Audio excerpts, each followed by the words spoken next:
ہمارے پیارے رسول صلی اللہ تعالیٰ علیہ وسلم نے بتلائی کہ جب انسان بہت زیادہ عاجزی کرتا ہے نا، بہت زیادہ عاجزی، تو پھر بھی اللہ مان جاتا ہے۔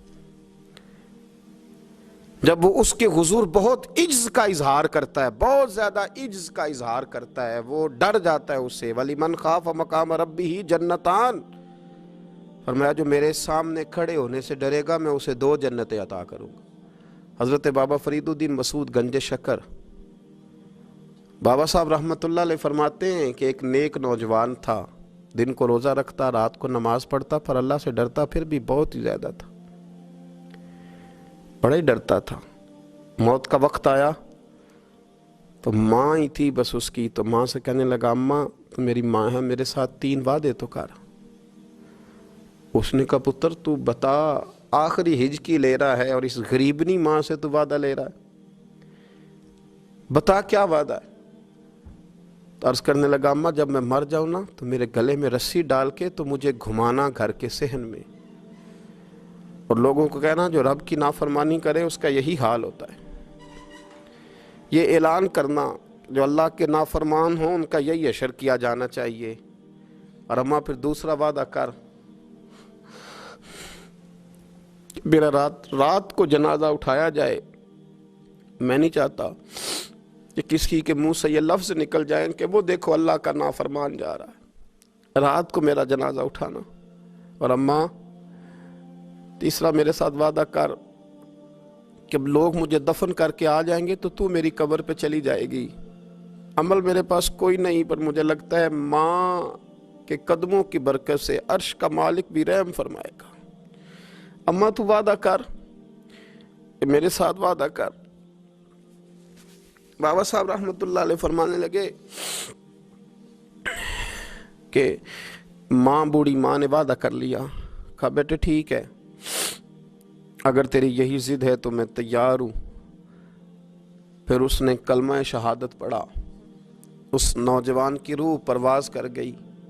بوڑھی ماں نے رسی منگائی تو وَلِمَنْ خَافَ مَقَامَ رَبِّهِ جَنَّتَانِ، جو ڈر جائے، اس نے تو کہا تھا نا کہ رسی ڈال کے گھمانا اور کہنا یہ اللہ کا نافرمان ہے، اس کا یہی اشر ہونا چاہیے تھا۔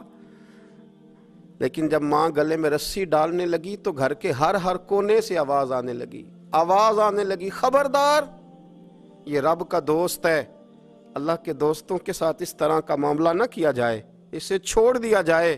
اور کہا تمہیں کچھ بھی اور کرنے کی ضرورت نہیں ہے، یہ تو رب کا دوست ہے اور رب کی بارگاہ میں حاضر ہو گیا۔ کوئی بندہ کہے گا کہ یہ تو ایک بابا فرید کا سنایا ہوا واقعہ ہے، سنیے، بخاری میں حدیث ہے، نبی پاک صلی اللہ علیہ وسلم نے فرمایا، حضرت ابو ہریرہ رضی اللہ تعالیٰ عنہ راوی ہیں، حضور فرماتے ایک شخص مرنے لگا تو اپنے بچوں سے کہنے لگا کہ میں جب مر جاؤں تو مجھے جلا دینا، اور پھر میرے جلے ہوئے وجود کو پیس دینا، پھر مجھے ہوا میں اڑا دینا۔ پتر مجھے اڑا دینا، مجھے بڑا ڈر لگتا ہے، اگر رب نے مجھ سے حساب پوچھا تو میں قابل نہیں ہوں، اڑا دینا مجھے ہواؤں میں۔ اگر اس نے مجھ سے عذاب لیا تو حساب لیا تو بڑا سخت حساب لے گا۔ حضور فرماتے ہیں، بخاری میں موجود ہے، اس کے بچوں نے اسی طرح کیا، اس کے مرنے کے بعد اسے جلایا، ہوا میں اڑا دیا۔ اللہ کے محبوب فرماتے ہیں رب کریم نے حکم دیا زمین کو کہ اس کے ذرات کو جمع کرو، زمین نے ذرے جمع کیے، خدا نے حکم دیا تو اس کا وجود پھر سے اسی شکل میں آیا۔ تو رب کریم نے فرمایا یہ جو تو نے وصیت کی تو کیوں کی؟ اللہ جانتا ہے کہ نہیں جانتا؟ یہ کی تو کیوں کی؟ تو رو پڑا، کہنے لگا اللہ میرے اندر تو طاقت نہیں تھی تیرے سامنے کھڑا ہو کے حساب دے سکوں، تجھے منانے کے لیے تیرے خوف سے ڈر گیا، میں ڈر گیا۔ اگرچہ ہمارے بزرگوں نے لکھا ہے کہ آج یہ وصیت کرنا، اس رنگ میں یہ طرز اختیار کرنا درست نہیں، لیکن آپ غور فرمائیے کہ نبی پاک علیہ السلام فرماتے ہیں جب اس نے کہا نا اللہ تجھ سے ڈر کے یہ کیا، تو رب کریم نے فرمایا جا پھر میں نے تیری مغفرت کر دی، کیونکہ اللہ کو پتہ تھا یہ دل سے بات کر رہا ہے۔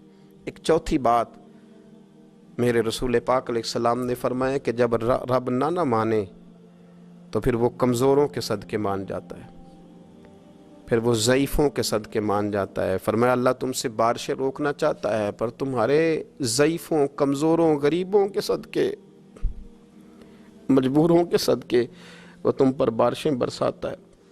حضور فرماتے ہیں رب اشغاز اغبر لو اقسم علی اللہ لا برا، کچھ ایسے لوگ ہوتے ہیں کہ ان کے بالوں میں خاک پڑی ہوتی ہے، چہروں پہ مٹی الجھے ہوئے ہوتے ہیں، لیکن اگر وہ اللہ پہ قسم کھا لیں تو اللہ ان کی قسم بھی پوری کر دیتا ہے۔